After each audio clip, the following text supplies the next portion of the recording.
At RetinaLogik, we leverage the power of AI and virtual reality to improve vision screening for everyone everywhere.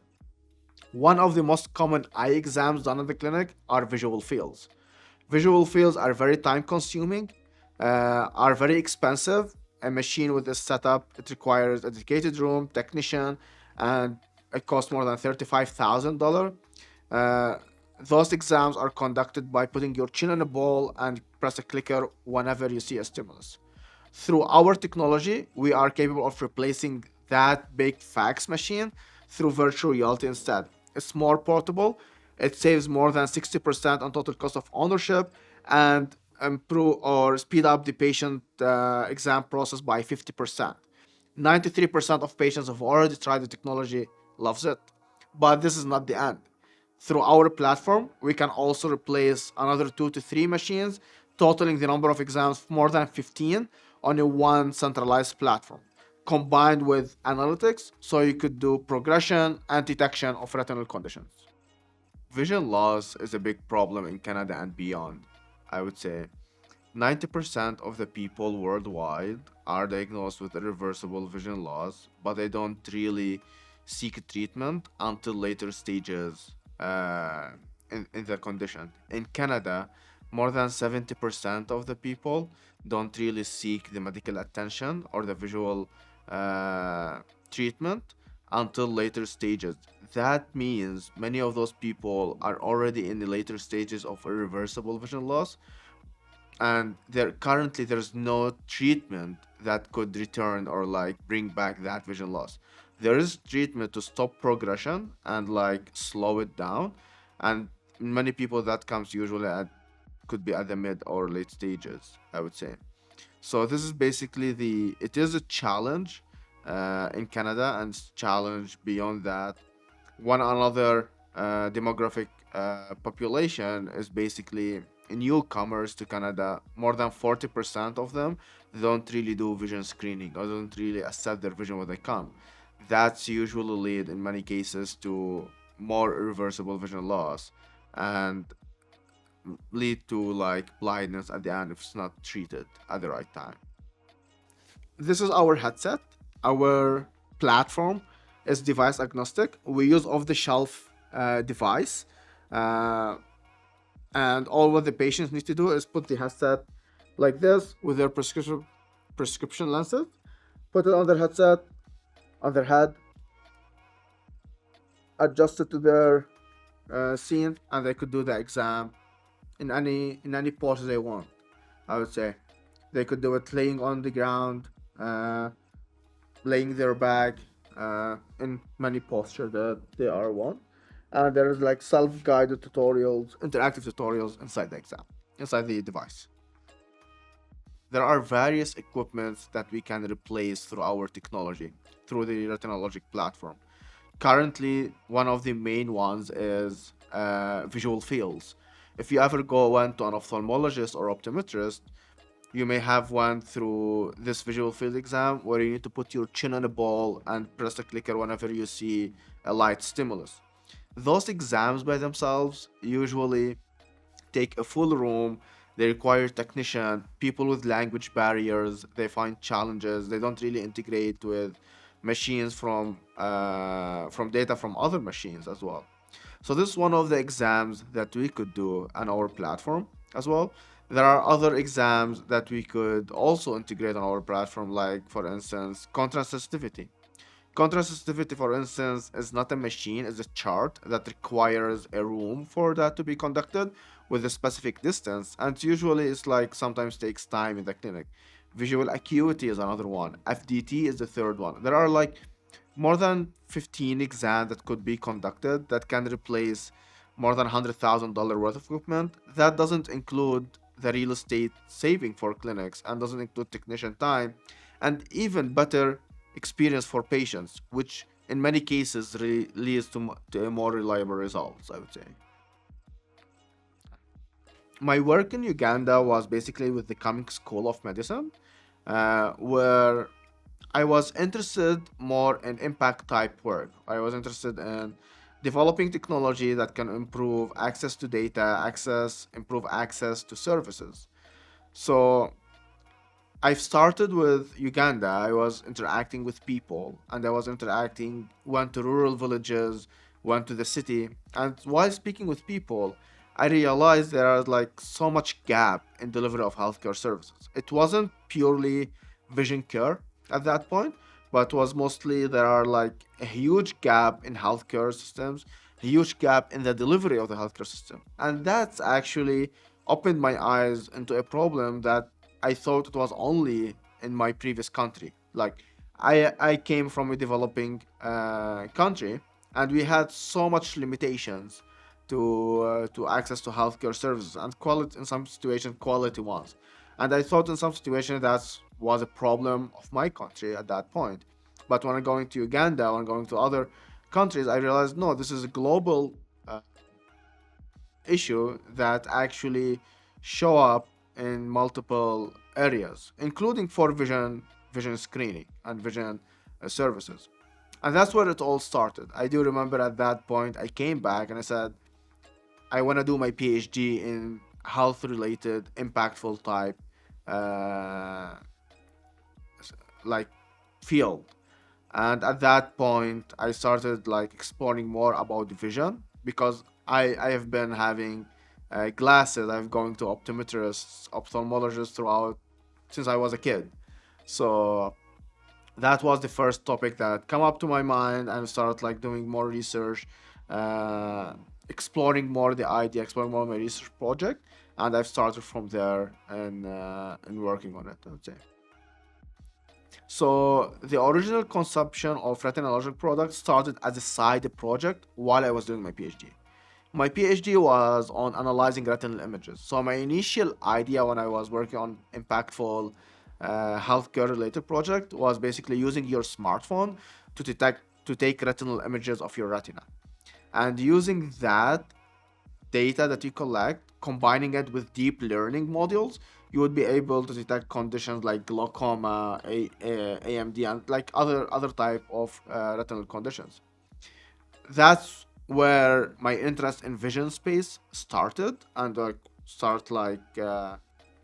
start exploring it toward the end of my second year. I would say in my or third year, I would say in my PhD, I was shadowing doctors a lot. So I used to work with the section chief of ophthalmology.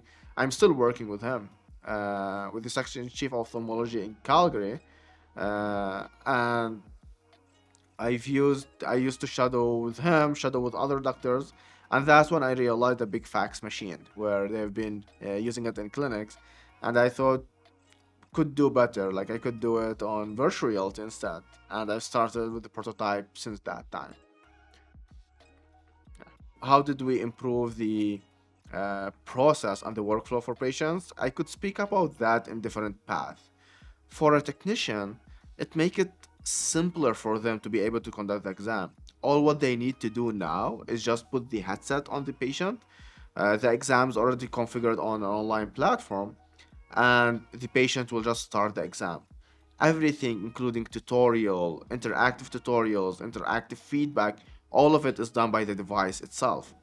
What does that mean? It means that technicians don't really need to have language barriers or spend so much time trying to explain what the exam is, and sometimes this may work, this may not. When you have a more patient tailored approach for that leads to better results or better understanding what the exams does, both parties are happy. The technician are happy and the patients are happy.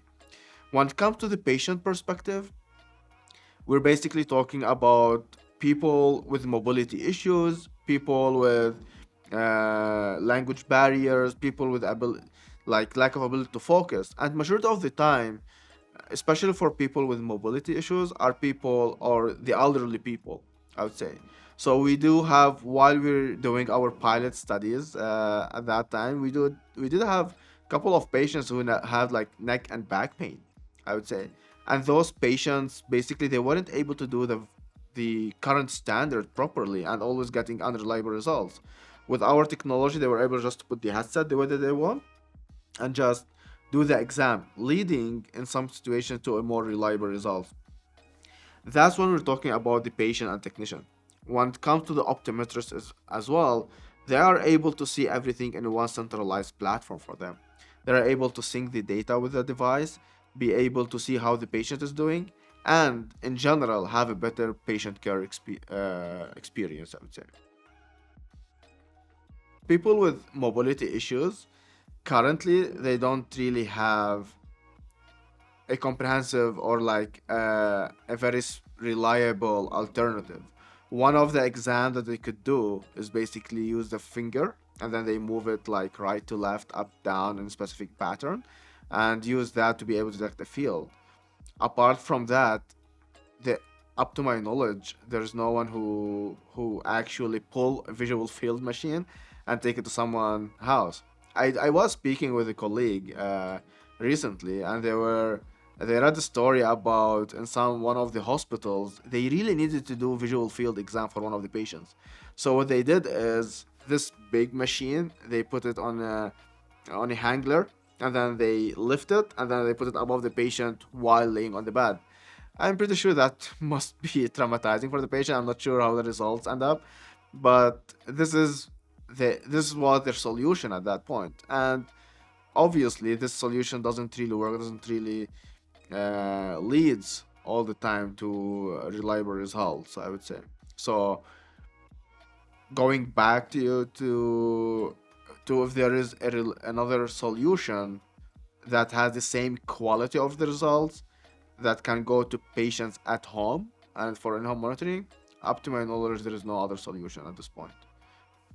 The beauty of our technology is the portability aspect of it.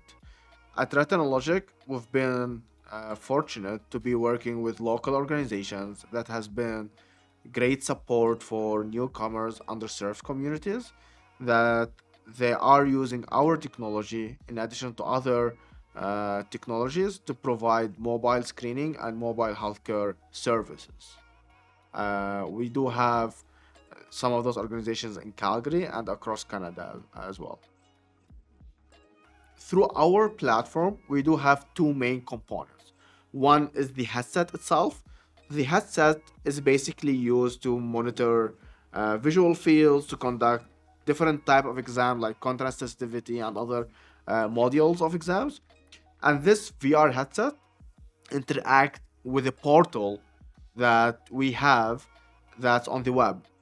Peop- Through this portal, technicians, physicians, specialists are able to view the results, interact with patient data, and be able to conduct exams and see how the patients are doing. As we move forward, this platform will be very essential to be able to monitor progression of the patients and be able to include more analytics that can have better insights on the patient vision care, I would say. This is basically the core components of our platform. Through our data, we are able to monitor progression over time so that we can see how the patient vision is going, whether it's going bad, going worse, and that data can be combined with other data points of the clinic, such as retinal images, just to have a clearer or a wider understanding of how their vision is going. So it could be combined with data collected from other patients to see how this patient is performing compared to their population, age population, demographic population, and that's like sometimes where the data can be compared with.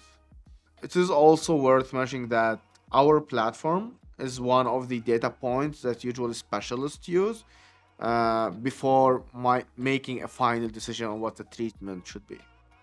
Through a startup, there are so many crazy challenges that you come face. My co-founder and I, we started this together. We were both studying at the time.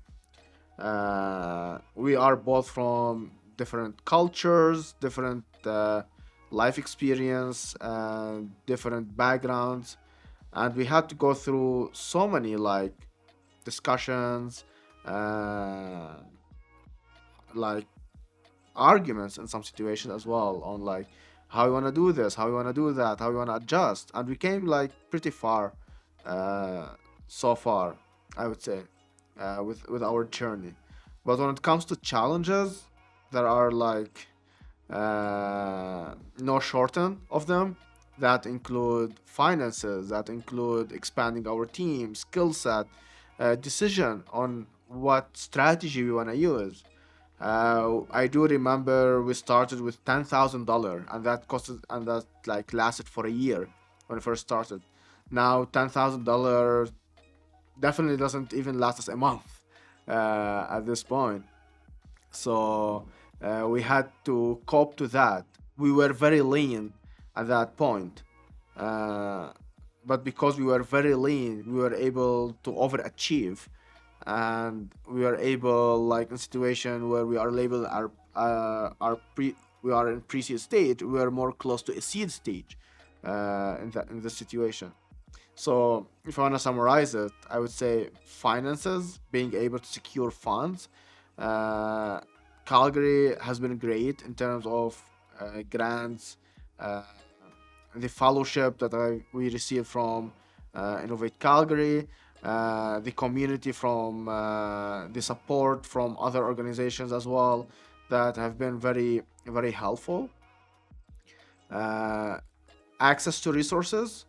In our situation, I do have a big or like extensive background in tech that helped us actually in navigating the tech shortage or tech skill sets deficiency that we have. So that helped navigating that situation, strategy, and being able to access KOLs that could help us in making informed decisions. And we've been very grateful to have KOLs on our team or advisory uh, pool that are helping us in testing, deciding, and validating what we've been working on. What drives me in RetinaLogik is the value that we can provide. The most impactful thing that I've been able, like that keep us going, is receiving a text message from a doctor saying, "Oh, now I'm able to do it on patients that I haven't been able to do it before on, or they weren't able getting reliable results."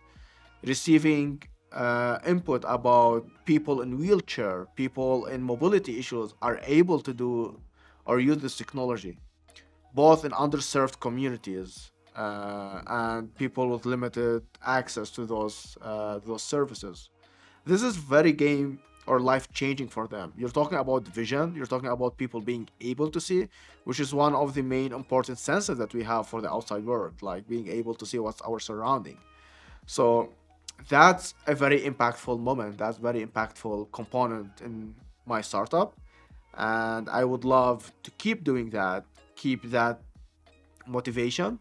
Uh, the last number I've checked, we're already more than we already improved screening and like access to vision screening for more at least more than 800 people across the country, and that's basically people who wouldn't have been able to do vision screening or test their vision without our technology. So this what drives us. This is what motivates me personally, and this is what I want to keep doing as we move forward with advanced technology. As a startup, things evolve, things change. Uh, our mission at RetinaLogik is to improve access to vision screening for everyone, everywhere, regardless of their economical situation, regardless of their location. They should be able to have quality vision screening. They should be able to be provided with the proper medication so that that vision screening or like irreversible vision loss is slowed, especially for those. Our goal is to have our technology used everywhere in the world, especially where we have barriers uh, to vision care. How we are planning to achieve that, like I don't think we can achieve that in a year or two. That need to be done on stages. That could be need to be done in partnership with organizations that share similar missions, similar values. Could be done with industrial companies as well, and couldn't happen without collaboration with ophthalmologists and optometrists in the community. This is our goal. This is our plan for the next years, uh, where we are able to have this technology used anywhere, by everyone without limitation to their with their economical situation or location or geographical location.